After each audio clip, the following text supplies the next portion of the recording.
मैं निवेदन करूंगी, बार बार क्यों टोका जाता है महिलाओं को, उसके पीछे कारण है। आप सोने की भांति हो।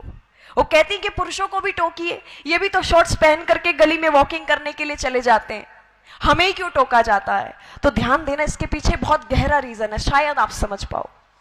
पुरुष एक लोहे की भांति है, लोहे से तुलना की गई है पुरुष की, लेकिन महिला एक हीरे की भांति है, एक गोल्ड की भांति है, सोने की भांति है।